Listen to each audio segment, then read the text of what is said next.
and welcome to another edition of TV Coast to Coast, where critics across the country share their thoughts on what's on TV this week, or in my case, last week. I am Vicki Hyman with the Star Ledger and NJ.com here in New Jersey, and I'm here with Mark DeWidziak of the Cleveland Plain Dealer and Cleveland.com. Hey, Mark.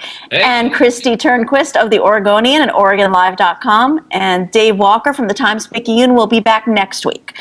This week, we've got another one of our famed mix bags. I will be tackling Daredevil, which dropped its first 13 episodes on Netflix on Friday. Kerplunk. While Christy will talk about PBS's Mr. Selfridge, which, due to my advanced case of pivinitis, I've never seen 1 second of. It recently started its third season on PBS. And Mark will take on Justified, which ends its 5-season run on FX tonight. Is that right, Mark? Sixth season. I think it's the sixth season. Yeah. I'm sorry. Before I get to Daredevil, I am going to make a televised plea to Netflix for mercy. I am waving my white flag. I am halfway through Unbreakable Kimmy Schmidt. I am stuck on episode 9 of Bloodline, even though I think it is completely riveting. And now I'm on episode 6 of Daredevil. I'm looking down the barrel of Grace and Frankie next month, and before we know it, Orange is the New Black is back. I cannot keep up. Stop it. Okay. Hear, hear. Okay. Daredevil. So it is gritty, dark, hyper-violent, and not in the kapow kind of way, but in a let's repeatedly slam the door in a man's head until it is nothing but a pulpy mass of bone and brain kind of way. This is a new direction for Marvel and an entirely different animal from its popular ABC offerings, Agents of S.H.I.E.L.D. and Agent Carter. It plays out more like a crime drama than a superhero show, and that makes sense given the cast of comics characters that Marvel doled out to Netflix. This is the first of 4 standalone Marvel series, all featuring sort of street-level superheroes, not the Hulk or the Thor variety, although it is set in New York following the first Avengers movie. Daredevil stars Charlie Cox as Matt Murdock, a blind lawyer by day, a blind vigilante by night, battling assorted baddies associated with Wilson Fisk, who is a crime lord, played by Vincent D'Onofrio, who has a very specific idea for development in New York following the Battle of New York. I have to admit, the Avengers movies just kind of give me a headache. I really enjoyed this one. It's a much more measured, character-driven, plot-heavy, and realistic rollout. Although speaking as a non-fangirl, the realism of the show actually works against it in one aspect for me. Matt Murdock was blinded by toxic chemicals as a child, but the accident imbued him with some sort of extrasensory superpowers. But it's not explained how that works for him until several episodes in. So you have these really artfully staged hand-to-hand combat sequences and all these shots of him running across rooftops and traipsing down alleys without tripping. And I'm like, wait, that's kind of ridiculous. How does that do this? And if he was wearing, like, say, the red leather superhero costume, I'd be more like, oh, okay. So yes, it's just, it sort of takes you out of the moment, but the hand-to-hand combat scenes are just really amazing. And once you figure out how a superpower works, you're like, okay, totally on board with that. On the whole, it is really great stuff. It has made me really look forward to AKA Jessica Jones, which is the next one in this series. It stars the amazing Kristen Ritter as a former superhero turned private eye. So there is a lot to look forward to on Netflix. I don't know when, I'm just going to forget about sleep. I'll just watching TV all the time. So speaking of former superheroes turned private eyes, I will toss it to Christy Turnquist because that's what Mr. Selfridge is about, right? Yeah, it's a bold new direction for PBS, for Masterpiece. You know, they've never had anything like this before. Actually, they have had lots of things like this before. It's yet another British period drama, or period melodrama is probably more accurate. It's very soap opera-y, which is part of its appeal, I must say. Now, this is certainly, nobody would ever mistake Mr. Selfridge for Downton Abbey. It is, nowhere near in that show's league when it comes to writing, and how I wish the characters on Mr. Selfridge were even a fraction as witty and eloquent as the Crawleys and their staff. But Mr. Selfridge, which, as you mentioned, just recently started its third season on PBS, is pretty entertaining in its own, as I say, sort of episodic, sprawling cast, heartbreaks, trials, and tribulations kind of way. Season 3 begins in 1919, and the after effects of World War I are very much part of the storyline for this season. We still have our main character, Harry Selfridge, which is based on a real person, the American who went over to London and opened the Selfridge department store. And he's played by, as you mentioned, Jeremy Piven.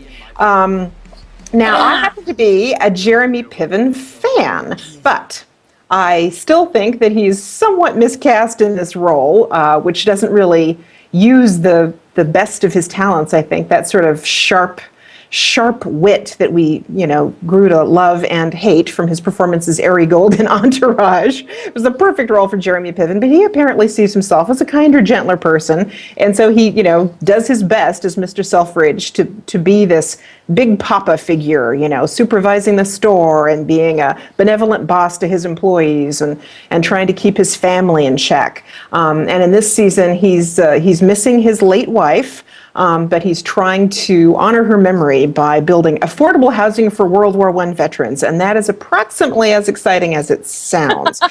Admirable, yes, but it's not the most edge-of-the-seat drama. But where the show does kind of keep me tuning in, and I was a little slow to warm to this one, but by season 3, I find I'm kind of fond of it.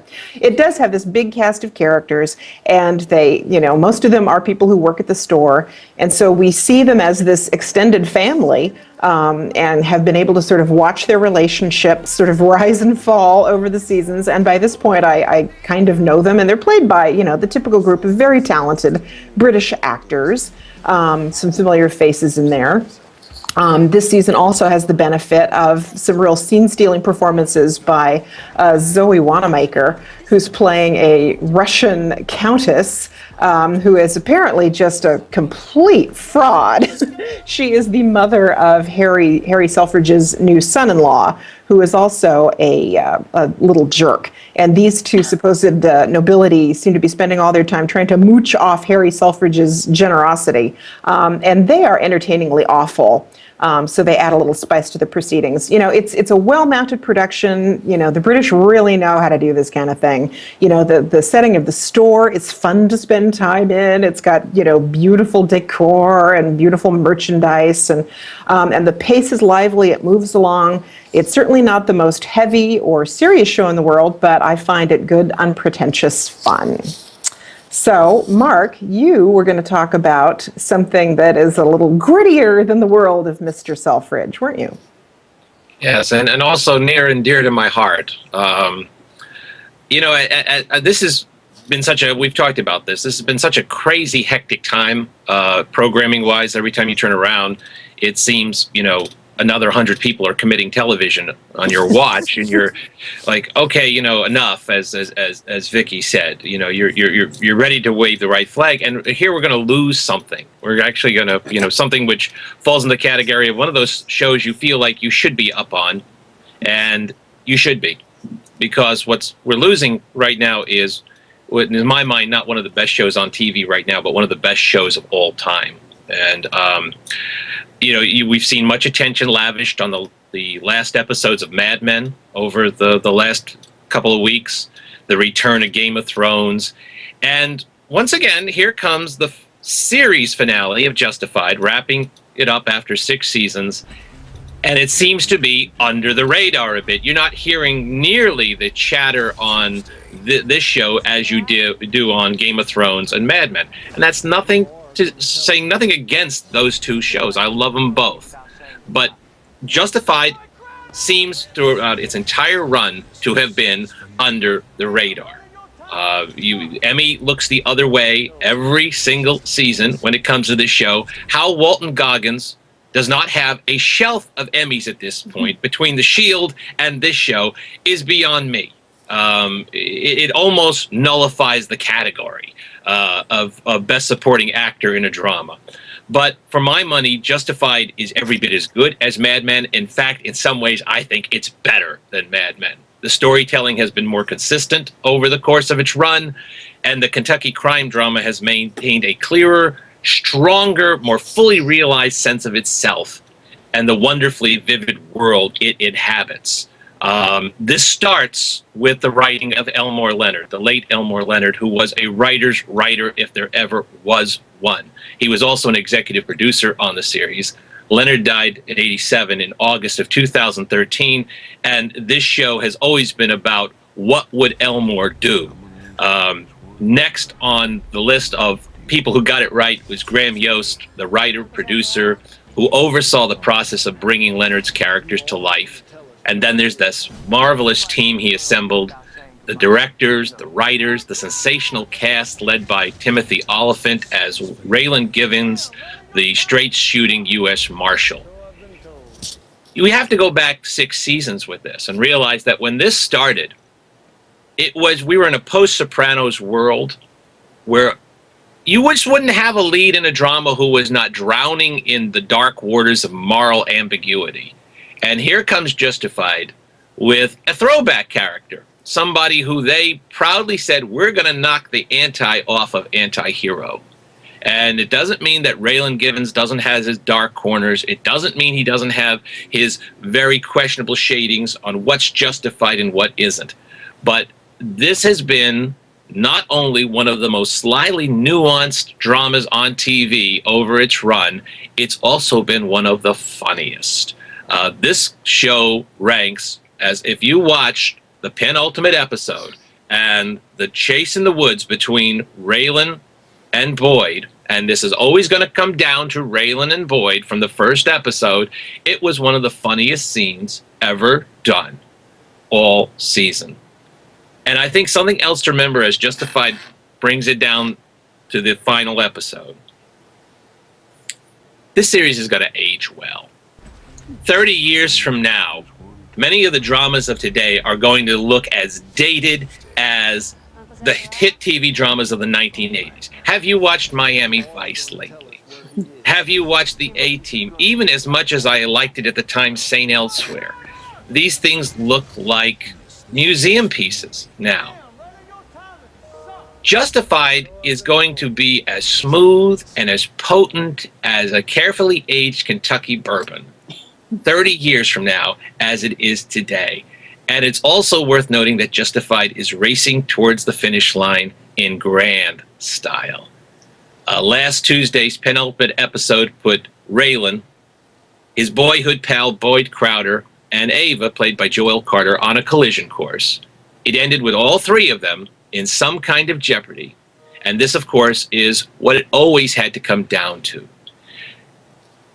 The thing about Justified that I'm always going to cherish is the fact that it did create this world, but then it sustained it. As you watch Mad Men stumbling around in its last episodes, trying to reach a finish line, and the truth is that Mad Men has been off the tracks for the last couple of seasons. When you look at how True Blood came home, when you look at how Dexter came home, when you look at so many of these great cable dramas could not bring it home. Justified's accomplishment is just going to look better and better. So a tip of the Stetson to Justified and Raylan. I'm going to miss them, but I'm awful glad they're going out on top. Well, it's funny because when you were talking about how it's better than Mad Men, I hate to bring it back to Mad Men because we're not discussing it this week, but Sunday night's episode, oh my God, was that one of the worst episodes you've seen of Mad Men, like, ever? I've seen worse. I didn't think it was a great episode, and it's just so frustrating for that show because we know we've got like this handful of episodes left, and the idea of spending time with these ancillary or new characters that we don't care about is crazy. I mean, what you're talking about would justify that, it's building towards something and it's going to be great at the end. And I can't help thinking, you've got like 5-6 episodes left, and it's just like, where are you going? It's like you're supposed to be building towards something. Build. Sorry. And in truth, this is one of the rare accomplishments in television. We're saying this, but it's not easy. It's, Mad Men was good longer than it had any right to be. Mad Men was good for a lot of seasons. It has been off the tracks the last couple of seasons. Although it still has wonderful moments. Absolutely. And the same could be said of The Sopranos in its last couple of seasons. It had wonderful moments. But it went on too didn't long. have the consistency of its early years. Homeland hasn't had the consistency of that first season. Oh, no. Sustaining, starting is easy. You know, starting great dramas, I don't want to say it's easy, but we see it a lot. Staying good for over the whole course of that's hard. Week after week, show after show, hour after hour, staying true to your universe. Even Breaking Bad was showing some scenes at the end.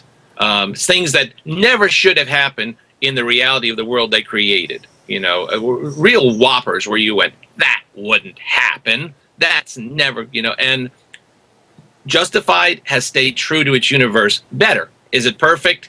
There's no perfect in television. You're making a lot of this up as you go along. You're racing along, trying to do hours and hours of entertainment in one season. But under that guidance, under that challenge, Justified has done better than most. And I've got a strong feeling that if anybody asked me to name my 10 favorite series of all time, Justified's going to be on the list. And it's going to be there for a long time. It's going to take something special to knock it out. It's up there with my all-time favorites like The Twilight Zone. It's going to be, and it comes down to writing. As it does on The Twilight Zone, it comes down to writing. Well, I agree Justified is having a really, really good final season. I think it's had a few off seasons where its kind of central sort of big bad villains weren't as compelling as they could have been, and the focus got a little clouded. But this final season has been everything I wanted it to be. I can't wait to see tonight's episode. I just hope Raylan makes it out of there in one piece. I kind of wish Boyd does too, but I don't know. The chances aren't looking as good for him. But we'll know soon enough. Well, thanks, guys, for joining me, as always. Some of us will be back next week. Maybe the finale of The Americans. Only the shadow knows. So thanks a lot, and we'll see you again next week. Bye.